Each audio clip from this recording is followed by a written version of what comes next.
welcome back to another exciting and insightful episode of Me and My Health Up. I'm your host, Anthony Hartcher, a clinical nutritionist and lifestyle medicine specialist. And today we are shining the light on erectile dysfunction. Yes, 40% of men aged between 40 and 49 suffer some form of erectile dysfunction. And I want to share with you a natural solution. And when I say shining the light on, it is light as medicine, light therapy, in terms of helping men with erectile dysfunction. I will cover this topic holistically, but I certainly want to emphasize the importance of sunlight exposure on improving erectile dysfunction. So let's start out with erectile dysfunction and what is happening and the alternatives. We'll also discuss the medical alternatives, which is Viagra. Sildenafil is the Viagra alternative. And in terms of how it works, it inhibits the enzyme, which is phosphodiesterase type 5, which what it does is inhibits the breakdown of cyclic GMP. And cyclic GMP is in the endothelial layer, and it relaxes the smooth muscle. But what happens before that is it requires nitric oxide to stimulate this cyclic GMP. And we can stimulate nitric oxide through sunlight. So let me bear some light as to what's happening as to how sunlight can really help erectile dysfunction. Because when you look at Viagra, what it's doing is relaxing the smooth muscle and allowing increased blood flow. So it allows that vascular system to relax and more blood flow to go down to the penis and the penis to enlarge. And so we can stimulate that process naturally through sunlight exposure. And if you think about what's happening to men, is men in their 40s to 50s are spending more time inside, essentially working longer hours because of their career and their responsibilities. So that time inside is limiting their time outside. And particularly in winter, when there's less sunlight around, it requires a lot of effort to actually get some sunlight during the day because there's less daylight hours. So in terms of what's happening with sunlight, so when the sun hits our skin, what it does is it synthesizes or allows the catalyzation of vitamin D to be produced from cholesterol. But just going back a step from that, in terms of what's important, is that we need to get morning sunlight exposure in order to maximize vitamin D synthesis, because vitamin D is what initiates the nitric oxide. And so we need to have vitamin D in healthy levels in order to stimulate that nitric oxide production, which will relax the smooth muscle around the endothelial layer, and that will allow the vascular expansion and allow more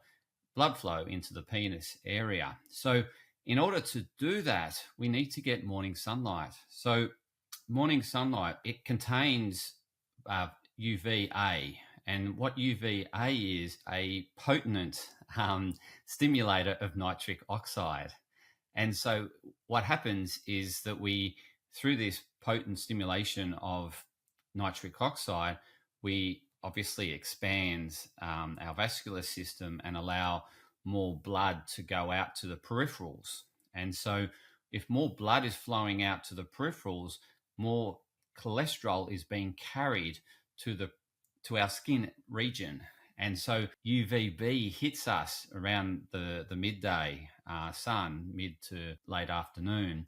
That UVB light, that is what catalyzes the synthesis of vitamin D from cholesterol. So we need the morning sun in order to get cholesterol out to our peripherals, out to our skin, so that then when we get the midday or mid-afternoon sun, we can actually synthesize vitamin D. And what the studies have shown is increased vitamin D, a strong correlation to testosterone, so increased testosterone. So they've done studies that showed that men that got between 15, there was one at 15 minutes and 30 minutes versus men that got no outdoor sun exposure had significantly higher. So those that just got 15 up to 30 minutes of sun exposure had significantly higher testosterone to those that got none. And the reason why I mentioned the importance of that correlation between vitamin D and testosterone is that testosterone is our libido. So the more testosterone or the healthy levels of testosterone, the more libido we have, the more we, I guess, pursue sexual activities. So it's really important to have healthy levels of testosterone, which is synthesized from vitamin D in the testes, right? So we need this vitamin D to make testosterone, but we also need vitamin D to initiate the cascade of nitric oxide that leads to then cyclic GMP, which leads to the smooth muscle around the vascular system relaxing, which allows the blood flow to go into the region and enlarge the penis. And so if we're getting healthy levels of sun throughout the day, which starts with morning sun, we need to get morning sun to get the cholesterol out to our skin, and healthy levels of, we need to have healthy levels of cholesterol because that's how we make our hormones. That's how we make vitamin D. That's the backbone of testosterone as well. So we actually need cholesterol. So cholesterol is not all bad. We want our body to utilize cholesterol. And so what happens is after we make vitamin D in the skin, it then gets activated by the liver and kidneys. So we need this activation to take place because it's the active vitamin D that acts on the receptors in the testes to make testosterone and also stimulates that nitric oxide that we need in order to increase blood flow to the penis region. So in order for all this to work, we need sunlight, we need to get morning sunlight, and we need, like in terms of healthy amounts, well, these studies said 15 to 30 minutes, right? So if we're out going for a walk in the morning, getting our UVA, which is going to obviously maximize the amount of vitamin D that we make when we see UVB light, which happens around midday. So we need to get the morning light. So that's going out for a morning walk, getting some sunlight exposure in the morning. And then we also want to get out midday to mid-afternoon in order to get the UVB light to make the vitamin D. And so this just requires us to step outside, make effort to get that UVA, then get the UVB later on. We make healthy levels of vitamin D, which is essential for testosterone production, which increases libido and increases improved mood, increases performance and stamina and strength. So we certainly want those healthy testosterone levels, and that comes through increased vitamin D. So that means you need to get UVB light. So you do need that between midday and mid-afternoon. And so it's making sure that you, get the morning sun in order to protect you from unhealthy exposure to UVB in the midday to mid-afternoon. Because how the body works is with UVA, we synthesize melanin. And melanin is then taken out to the skin, as same with cholesterol. And melanin is that skin pigment that protects us, provides us with a layer of protection from excessive UVB exposure. So it's amazing how the body works and supports itself. And so if we're getting that morning light, we provide protection from the harsh radiations or excess exposure to UVB in the midday to mid-afternoon, but we're still getting enough exposure on the skin in order to synthesize vitamin D, which is essential for testosterone production and nitric oxide production, which are both essential for a healthy erectile function. And that's what this is all about, is finding a natural solution to Viagra in order for you to perform. So you're not reliant on drugs in order to perform and stay healthy, because there's added benefits to getting sunlight exposure. you reduce all-cause mortality from death by getting increased sun exposure. So there's numerous studies indicating that. So the higher sunlight exposure reduces your all-cause mortality. So it increases your longevity. The other thing about increased sun exposure, it also increases your health span. So having healthy levels of testosterone makes you feel better, your mental health is better, you perform better, and that really helps with you every day getting through all life's challenges. So we need healthy levels of testosterone. Now, the thing that's going to get in the way of erectile dysfunction is actually artificial blue light, so LED lights. So excessive exposure inside with LED lights is going to harm your ability to have this good erectile function. Because what happens is with the LED lights, they're narrow band blue light, and that narrow band blue light increases one, cortisol. With high cortisol, we have lower testosterone.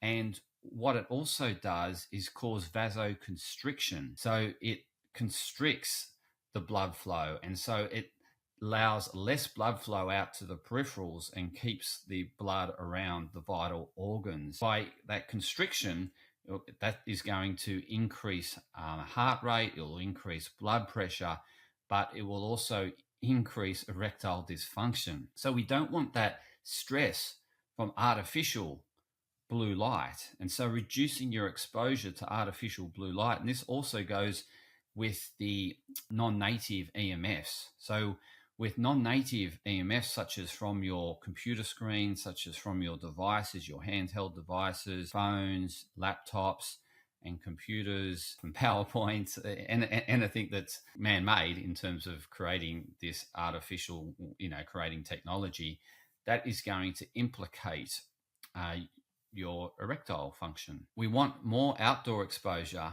more exposure to nature, and that will help us have improved erectile function. Now, the other one I wanted to touch on is deuterium and the fourth phase of water. So I think in particular the fourth phase of water. So some of you that have listened to previous episodes on the me&my Health Up, we've had expert guests talk about the fourth phase of water. And so this is also known as easy water or structured water. And when I say the fourth phase, we know there's solid, which is ice, and there's liquid water, and there's water vapor, gas. But this is another phase of water, which was discovered by Dr. Gerald Pollack. And what he found was what this fourth phase of water does is it structures itself and it splits in terms of polarity. So the hydrogens and electrons separate within the water. And so what happens is that you've got this polarity created within the outside of the endothelial layer. And so what happens with this increased or this structured water, it not only protects the endothelial layer because it provides this exclusion zone where nothing can go through it, but the other thing it really aids is blood flow. And so this is how it relates to erectile dysfunction, is because what is behind erectile dysfunction is poor blood flow.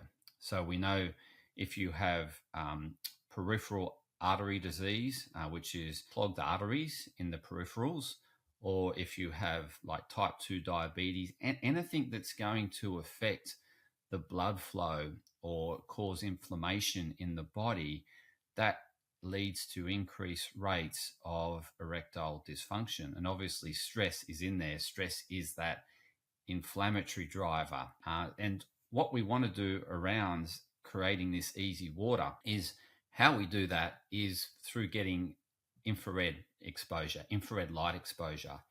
Infrared light is around 50% of the natural sunlight. So just spending more time outside, and I recently discovered in the iPhone, there's the Apple Health. If you go into the Apple Health, it actually tells you how much daylight exposure you're getting, how much outdoor time you are getting provided you are carrying your phone with you. So it's great to go in the Apple Health app and look up how much outdoor exposure you're getting. And what you want to do is increase that. Increase this outdoor exposure to increase the exposure to infrared light. By increasing the exposure to infrared light, we potentiate this exclusion zone, which is outside of the endothelial layer, that helps the blood flow more freely and is going to get more blood down to the vital organ, the penis, in order for you to have a healthy erectile function. So getting infrared light to potentiate this exclusion zone and to allow increased blood flow, because what they found, how they discovered this, was when they looked at the heart and looked at the size of the heart and its pumping capacity, what they realized, in order to get blood around our whole vascular system, the heart would need to be 1,000,000 times stronger. So what they realize is our blood flow isn't 100% dependent on the heart, and there must be some other force at play. And this is the exclusion zone that's created through infrared light exposure. So it's really important that you increase your infrared light exposure to take a load off the heart and allow for increased blood flow to your peripherals. And that's going to obviously help detox the peripherals, help drive the lymphatic system, help cleanse out waste products, but also make sure the nutrients get down to your peripherals, so that obviously you're going to have healthy skin at the peripherals, and you're going to have an overall increased health span as a result of getting more infrared light. So infrared light potentiates this exclusion zone. The more exposure to infrared light, the greater the exclusion zone. So it's really important that we maximize our time outside to reduce the burden on the heart. It will also lower blood pressure. It will lower your blood pressure by spending time outside, because you take the load off the heart. You allow for this exclusion zone to help the increased flow of blood throughout the vascular system. So that's a bit of added bonus share in terms of, because it also ties in with erectile dysfunction, because the more infrared light exposure you get, the better you have in terms of blood flow through your vascular system. Now, the other one I wanted to touch on is stress, because stress is going to cause vasoconstriction, right? It's going to increase blood pressure, increase heart rate, increase respiratory rate.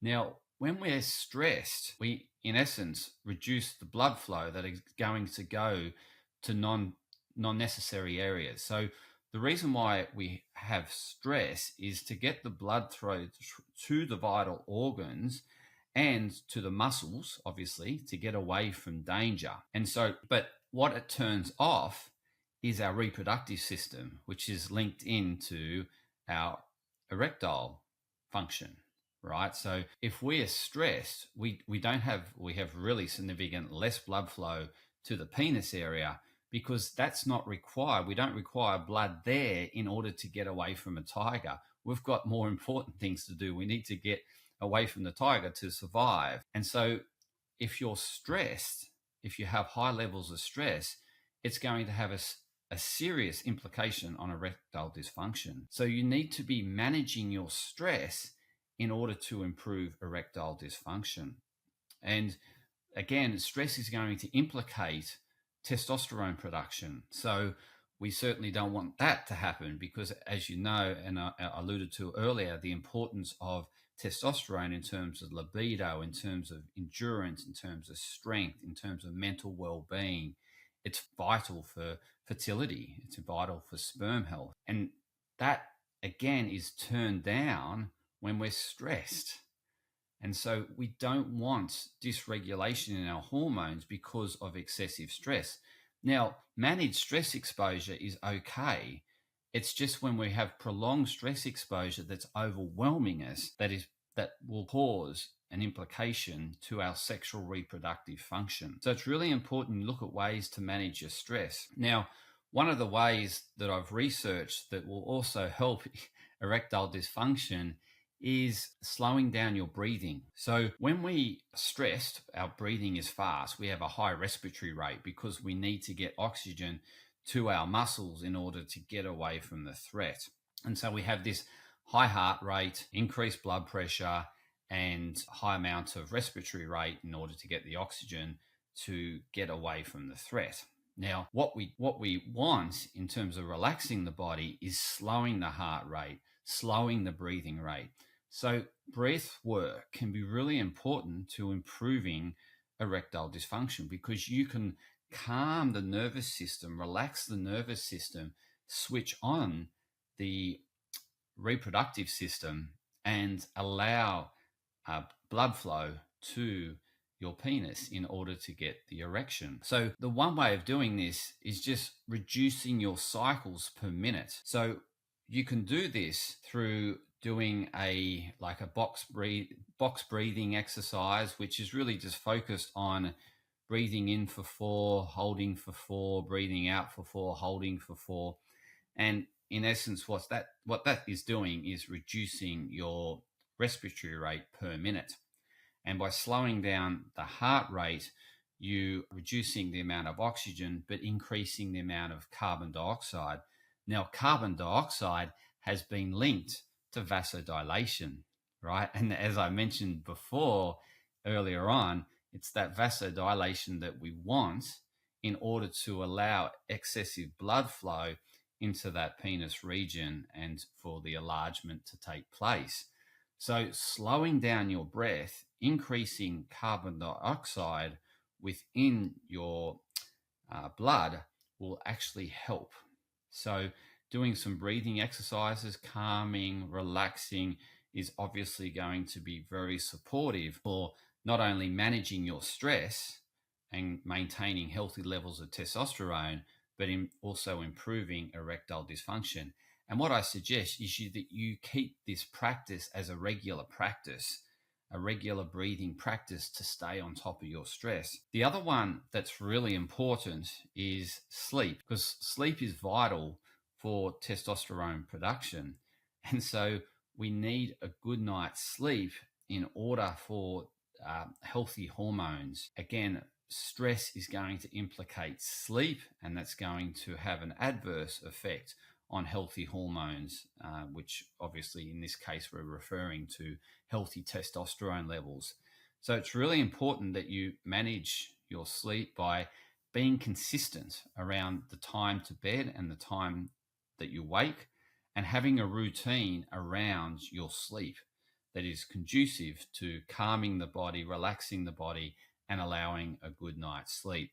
So certainly sleep is really important in terms of maintaining healthy levels of testosterone. And we also want to look after our kidneys and our liver, because that activates vitamin D, and we need active vitamin D in order to initiate the process that I'm talking about in terms of a natural solution to erectile dysfunction. Now, in terms of looking after your kidneys, it's really important that you have a nice healthy mineral balance in your diet, and so that you're getting your magnesium, you're getting your calcium, you're getting your sodium, potassium, you're getting your manganese.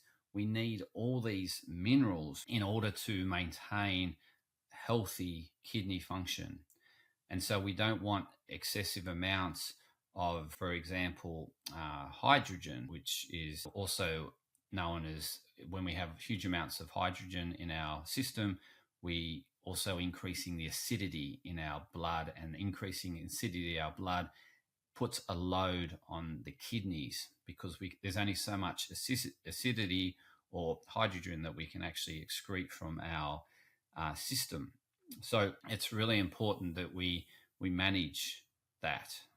We manage the amount. The thing that's really going to help this is making sure that you've got a nice balance between acid and alkaline food. And so acidic producing foods are your fats and your proteins. And then you've got your alkalizing foods, which are more your vegetables and fruits.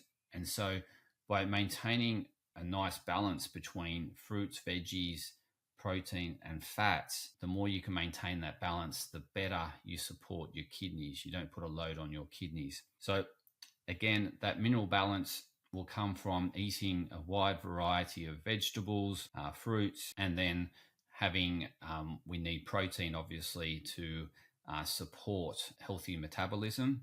So we need protein in our diets, and we also need fats in our diets in order to support that cholesterol production. We need cholesterol in order to make vitamin D and testosterone. So it's really important that we do have fats in our diet. So in terms of good liver function, again, it sort of correlates to what you need to do around good kidney function, and that's having a healthy amount of protein in your diet, making sure you're having a wide variety of protein sources.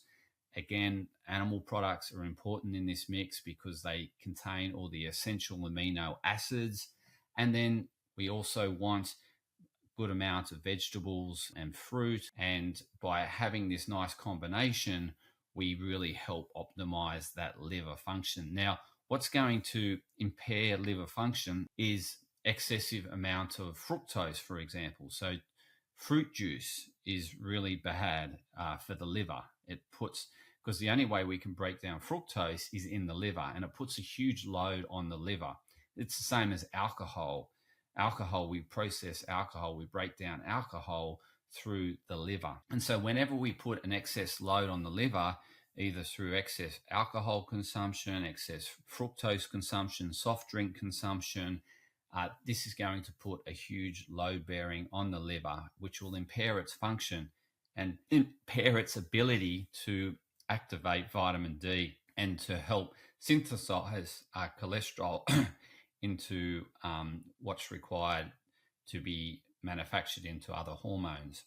And so we don't want to increase that load on the liver. We want to make sure the liver is working well. Now, the other thing that's going to put a load on the liver is anger, for example. So anger, which is linked to stress, we obviously exhibit when we're stressed, we exhibit that through anger. And you can see the correlation because when you're stressed, you do get angry and emotional in order to get away from the threat, right? We have that instinctual thing to really unleash our anger, unleash our frustrations when we're stressed. And that's a natural response to when we're excessively stressed. And so that anger that we build up and the frustration that we build up also increases the stress hormones such as cortisol. In order to break down the cortisol, we do that through the liver.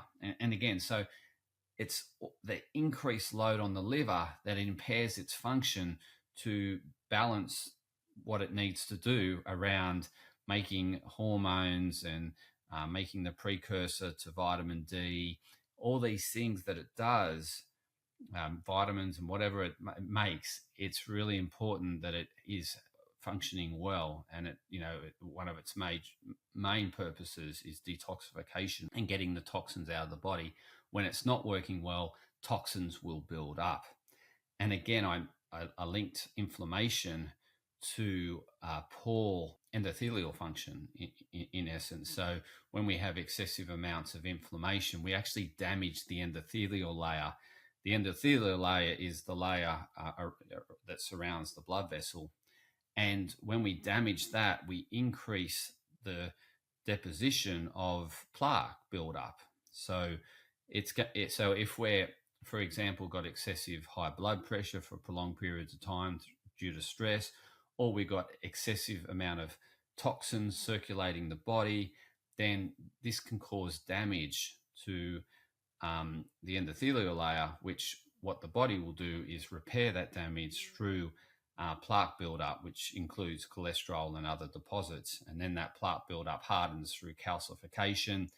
And then we have this atherosclerosis, which is reduced arterial flow because of the buildup of the plaque around the inside the endothelial layer. So we don't, in order to reduce that damage, and the reason why we don't want this atherosclerosis is that's going to reduce blood flow, right, overall. And so by by looking after your stress, by managing your inflammation, you're going to minimize the damage to the endothelial layer. The other way in which we protect the endothelial layer in order to maximize blood flow and reduce the load on the heart is by increasing the exclusion zone.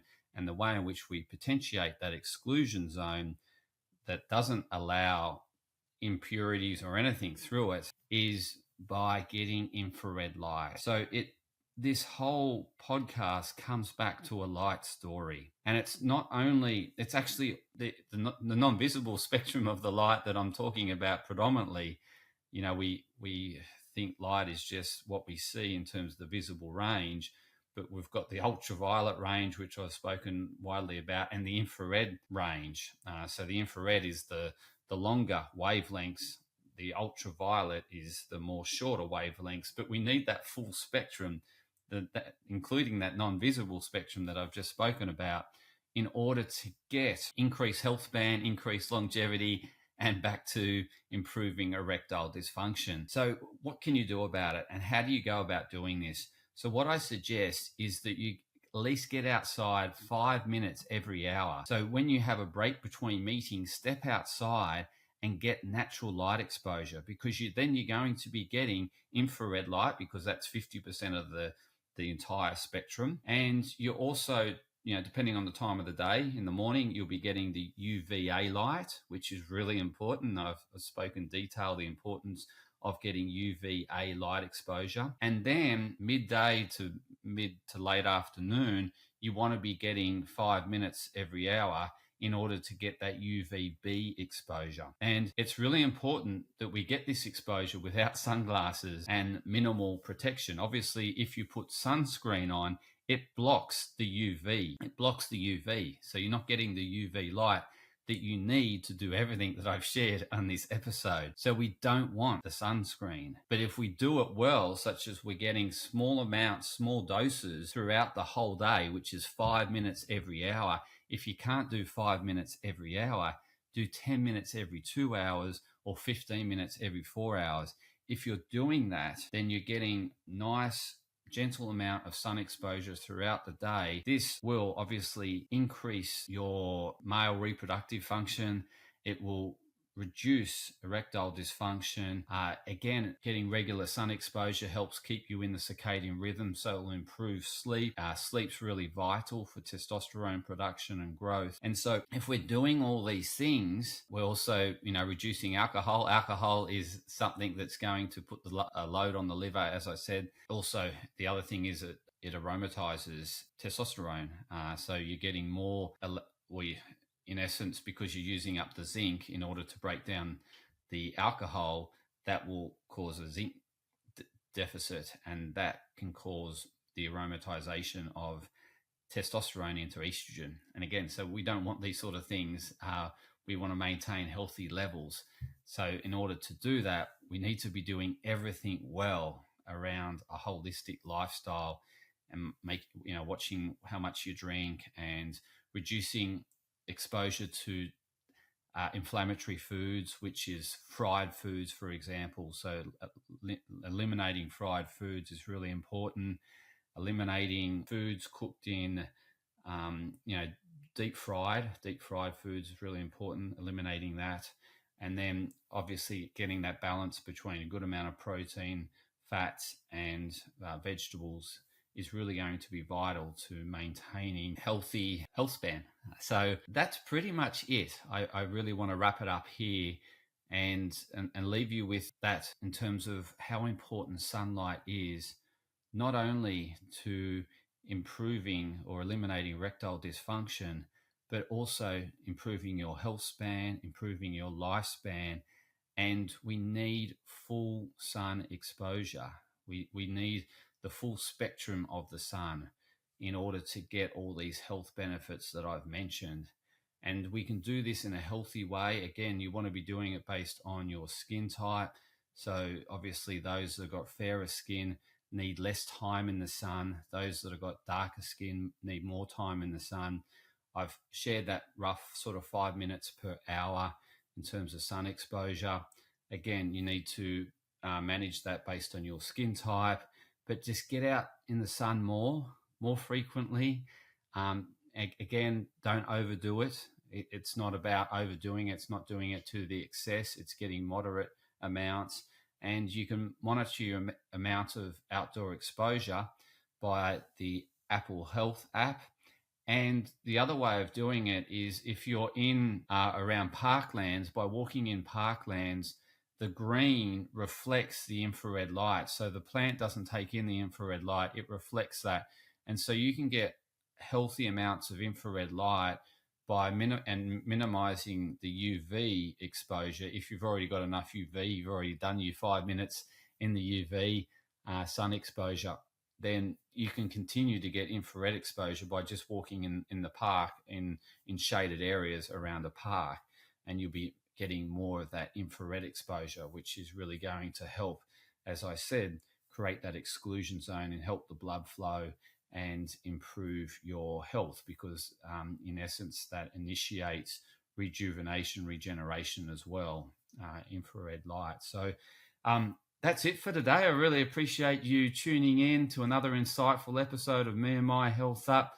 There'll be a lot coming up in terms of guests, so stay tuned for more insights. If you'd like more support in this area, please reach out to me. I'd be happy to provide some one-on-one advice around what you could do based on your skin type, based on your situation. So please reach out to me. If you've got any feedback on the episode, also please give me feedback on the episode. I would appreciate that. And until next time, continue to health up.